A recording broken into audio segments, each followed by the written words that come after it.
11 pour tous, ça fait plaisir de vous retrouver après cette trêve internationale qui a fait qu'il n'y a pas eu d'analyse depuis un petit moment maintenant. Donc, bienvenue aujourd'hui dans ce tour d'Europe. Je vais vous parler de France, d'Espagne et d'Angleterre. De France, évidemment, du PSG qui a joué vendredi. Et si c'était un match contre une équipe de Ligue 1 classique, j'en aurais pas parlé en fait parce que c'est souvent la même chose qu'on voit. Mais là, en fait, il y a quelque chose de différent dans le sens où Nice, ils ont essayé de jouer à un moment donné contre Paris. Et pourquoi je parle aussi de ce match-là? J'aimerais parler d'un fait, d'un joueur en particulier, parce qu'à chaque fois, j'ai eu des discussions avec des amis là-dessus, et en fait, ça touche trois joueurs ce que je vais dire. Je vais parler de Di Maria. Et en parlant de Di Maria, ça inclut Gay et Marquinhos. Donc Di Maria, Gay et Marquinhos. Pourquoi? Et je vais l'illustrer avec ce match-là. En fait, Di Maria, c'est un joueur exceptionnel. Di Maria, je l'ai déjà dit dans d'autres vidéos, il sortira pas du 11. Il sortira pas du 11. Ce type, il est magique. Les choses qu'il fait avec ses pieds, ballon au pied, il est extraordinaire. Et Di Maria, j'ai remarqué qu'à chaque fois qu'il n'y a pas Neymar, surtout Neymar, il se libère. Parce que c'est quelqu'un, quand il y a Neymar sur le terrain, il passe son temps à lui donner le ballon. Il fait les mauvais choix des fois en voulant le servir à tout prix. Et c'est au détriment de la production collective de l'équipe souvent, tu vois. Di Maria, il va faire une belle action, mais il va être un peu en retrait. Comme c'est, il va se mettre en position lieutenant de Neymar. Quand Neymar est sur le terrain, tous les ballons, il veut lui faire passer. Alors que c'est pas forcément la meilleure solution. Parce que là, on le voit, Di Maria, quand il joue, quand il est le seul galactique, parce que Di Maria, c'est un galactique, il fait les bons choix et son talent parle. Sur le premier but, déjà, super passe d'Icardi, parce que la mettre en profondeur comme ça est un idiot de défenseur qui essaie de jouer à la ligne alors qu'il est dans sa propre moitié de terrain. Ça m'a fait rire. Mais ce qui me plaît dans le but de Di Maria, le premier but, c'est que il fait une première touche de balle. Si tu regardes, il va vers le but. Tu sais, il court comme ça, mais il fait une course oblique pour se rapprocher du but parce que sinon il va être complètement excentré. Et quand il fait sa première course, il y a le défenseur qui revient. Et Di Maria, et en fait, tu sais, j'ai regardé une vidéo de Verratti dans son documentaire qui disait on est pour jouer au football, c'est vrai. Je pense que c'est vrai parce que Di Maria il fait quelque chose, ça lui prend, il faut quelques centièmes de seconde pour y penser, c'est instinctif au bout d'un moment. Il change sa course. Comme j'ai dit, la première course, elle est oblique vers le but. Et la deuxième course, en fait, il sent que le défenseur revient, il fait une course parallèle. Tu vois, il continue, au lieu de continuer à aller, je vais l'illustrer par une image, tu vois. Au lieu de continuer à aller comme ça vers le but, il se met comme ça. Parce qu'il veut mettre de la distance entre lui et les défenseurs. L'avantage, si c'était mis comme ça dans une course oblique, ça aurait été de s'ouvrir le chemin du but avec son pied gauche. Mais là, il ne le fait pas. Il va tout droit et il va décaler son corps quand il arrive face au gardien pour ouvrir son pied. C'est magnifique. C'est du QI football, comme on dit. Le football, c'est de l'intelligence en mouvement. Et c'est ce que Di Maria a prouvé sur cette action-là. Et deuxième but encore une fois, ça va très vite. Le gardien sort et Di Maria, il est excentré. Et tu regardes, en fait, il regarde le gardien, il regarde le ballon, il regarde le gardien pour voir où il est positionné et ça se joue en quelques secondes. Dans sa tête, il a décidé déjà où il allait le mettre, le gars. Il fait une petite, je sais pas moi, un coup de extérieur, pied droit, machin, genre, sans contrôle. Quel joueur Di Maria. Et si tu te souviens bien, PSG Barça, le match aller, on les bat 4-0. Il avait fait un match magnifique. Il est là dans les grands moments, Di Maria. Quand il y a personne pour un peu, tu sais, le mettre dans un second plan. Quand il se met au premier plan, il est vraiment très fort. Et tout à l'heure, quand je disais que ce que je vais dire concerne Gay et Marquinhos aussi, parce que j'ai déjà eu la discussion avec plein de gens, j'ai dit Gay, aussi fabuleux qu'il puisse être en ce moment au milieu de terrain avancé, c'est-à-dire en 8, en relayeur, son avenir n'est pas en 8. Si Gay et Marquinhos aussi, qui jouent en 6 en ce moment, qui se font des bons matchs, leur avenir n'est pas dans ces postes-là. Il va falloir reculer Marquinhos dans l'axe pour qu'il puisse être en concurrence soit avec Kimpembe, machin. En tout cas, l'axe, ce sera avec Marquinhos, Silva, Diallo, que moi je vois plus à gauche d'ailleurs, mais j'y reviendrai tout à l'heure. Et au milieu, il va falloir que Ghana recule en 6. Pourquoi? Parce que si tu laisses Ghana en 8 et que tu mets, je sais pas, Marquinhos en 6, tu pourras pas composer ton équipe parce que Di Maria, il va pas sortir du 11, je vous le dis. Di Maria sortira pas du 11. Et si Di Maria sort pas du 11, si tu mets Gay en 8 et Marquinhos en 6, tu as un problème. Comment tu fais pour faire jouer tout le monde? Parce que devant, on va encore avoir Neymar, Mbappé, Cavani, à moins qu'il y ait des grosses blessures. Icardi va commencer sur le banc. Ça, pour l'instant, en tout cas cette année, pour lui, ça va être une année de transition au PSG, à mon avis. Donc, si tu as Cavani, Mbappé, Neymar devant, et Di Maria, il sortira pas. Il faut que tu le mettes en 8, je l'ai déjà dit. Et Di Maria, une fois qu'il sera là, Gay pourra pas être là. Donc Gay va devoir reculer pour jouer au poste auquel le PSG l'a recruté, c'est-à-dire en 6. Et dans ce cas, tu vas reculer Marquinhos derrière. Parce que si tu mets Marquinhos en 6, tu te crées beaucoup d'autres problèmes que tu pourras pas résoudre. Donc pour moi, c'est ça l'équipe type du PSG. Et j'aimerais aussi souligner le très bon match de Diallo à gauche.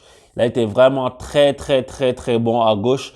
Donc je pense que c'est lui qui sera à gauche en concurrence avec Bernat. Et pour l'instant, je mets Bernat devant parce que offensivement, Bernat est meilleur. Mais donc je vois Diallo à gauche. J'ai pas compris le changement de Tuchel qui a mis Kurzawa. Je sais pas que Kurzawa était mauvais, hein, mais genre je vois pas pourquoi il l'a mis lui là à ce moment-là.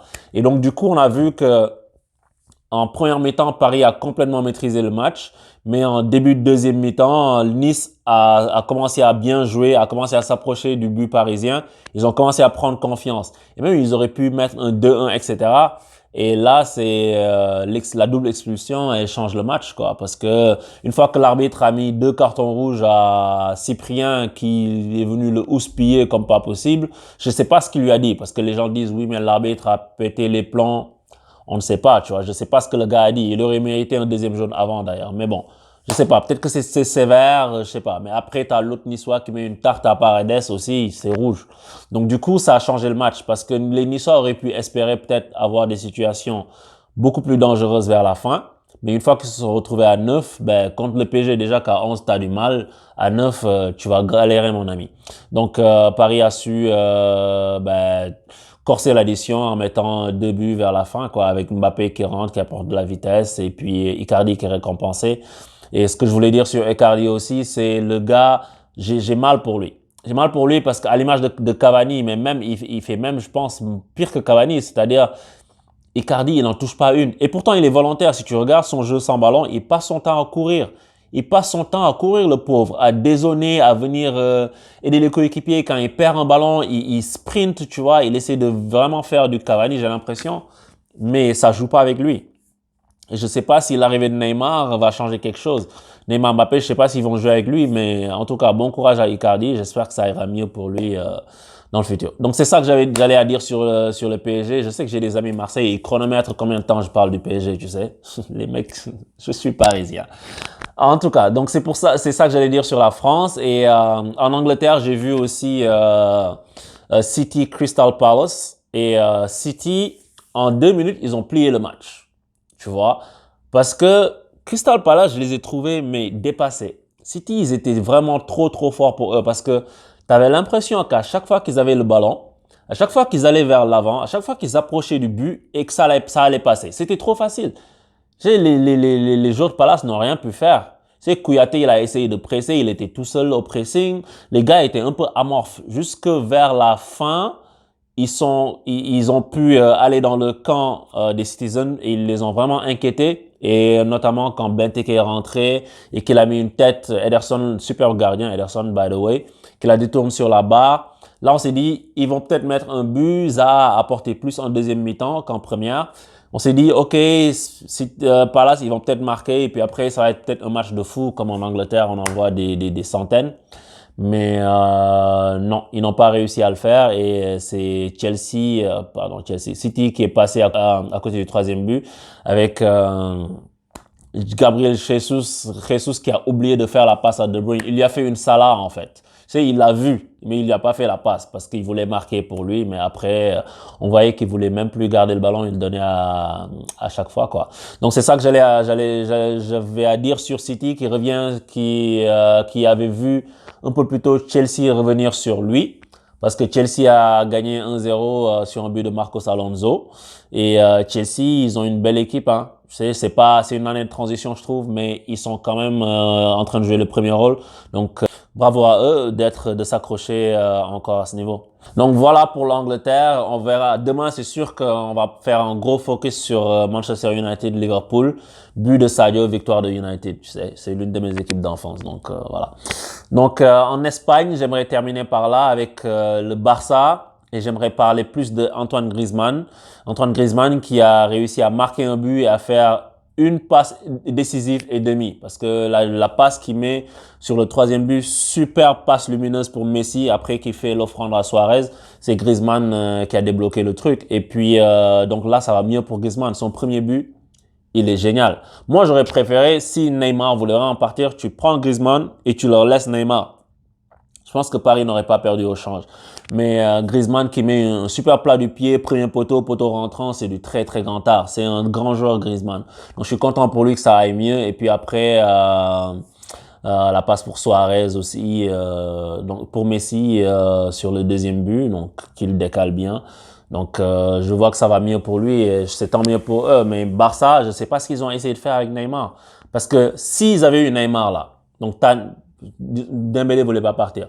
Tu aurais eu Neymar, Mbappé. Tu aurais eu Neymar, Griezmann, Dembélé et Messi. Il y en aurait deux sur le carreau, deux joueurs à plus de 100 millions sur le carreau.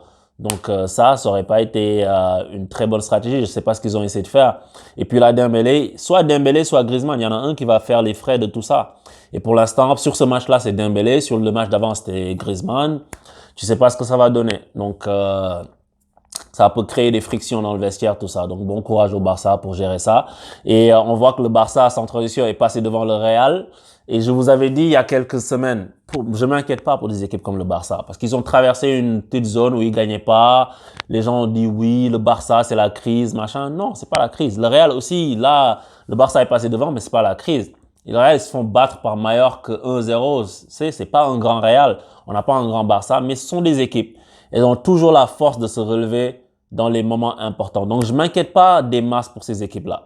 Donc, voilà pour ce tour d'Europe d'aujourd'hui. Donc, on attend le match à venir entre Liverpool et Manchester United. Il va y avoir un gros focus là-dessus et puis d'autres matchs des autres championnats.